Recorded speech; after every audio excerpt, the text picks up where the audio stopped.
Now, let's talk money here. If you are an Indian living in America and you still have financial accounts in India, this story is for you.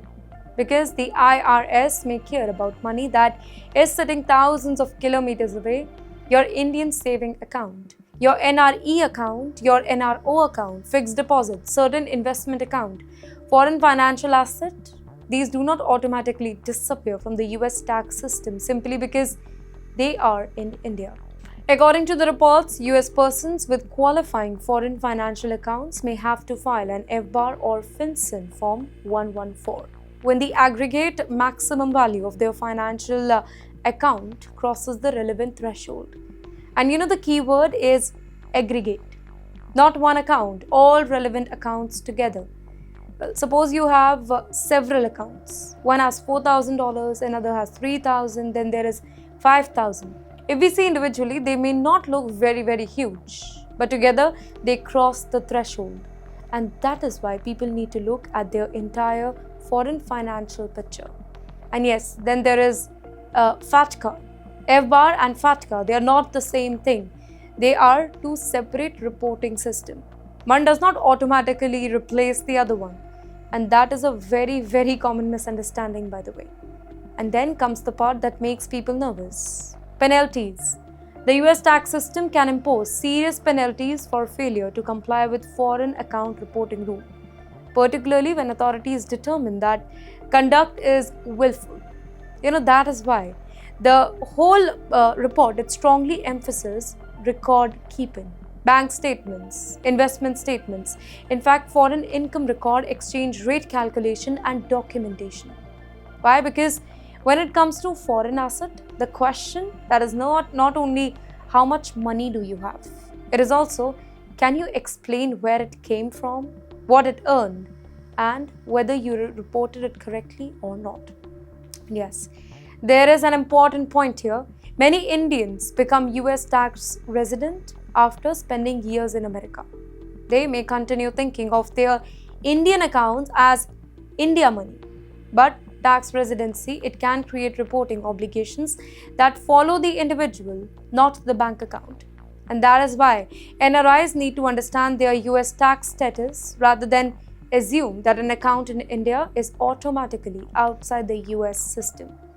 Well, for many green card applicants, advance payroll, it has been an important travel document. You have a pending adjustment of status application. You need to travel outside the United States. You receive advance payroll and you believe that you can travel and return while your green card application, well, that continues. But, ladies and gentlemen, according to TimesXP's report, with a lot of research, by the way, a new Board of Immigration Appeals decision, well, it has dramatically changed the legal landscape altogether. The decision, described as the matter of Del Carmen, Lara, reportedly overturned the protection that had expired under an earlier 2012 decision known as Matter of Arabelli and Yarabelli. You know why that matters? It matters because the legal definition of leaving the US, that could become extremely important when somebody has previously accumulated unlawful presence. In fact, the report also explains that more than 180 days of unlawful presence, it can trigger a 3-year ban after departure, while 1 year or maybe more than that, it can potentially trigger a 10-year bar. Now, if we talk about the older interpretation, some people using advance payroll, they were protected from triggering those particular bars simply by traveling. Well, the new ruling described in the report, it changes that understanding now. And this creates a very serious warning here. An approved advance payroll document that does not automatically ease your immigration history at all. That's a misconception now. Ladies and gentlemen, if somebody has a very complicated history of status gaps, overstays, or unlawful presence, international travel, it can become a much bigger legal question now. And that is why this is not a story where one simple piece of advice applies to everyone. Two people can both hold advance payroll. One may have a clean immigration history, another may have a long period of unlawful presence here. Well, their risk can be completely different. Adding more than the report, it also says the ruling applies prospectively, meaning that previous travel completed before the specified date, it may be treated differently. But for people planning travel now, message is very clear. Do not assume that holding a travel document that automatically means travel that is risk-free now.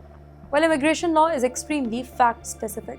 Dates matter, status matters, previous applications matter, and sometimes one trip can affect an application that has taken years to build. So, before traveling internationally, somebody with a pending immigration case and a very complicated status history, they should get case-specific legal advice. You know why? Because this is not a situation where a social media post or a 5-minute online video can replace professional legal review.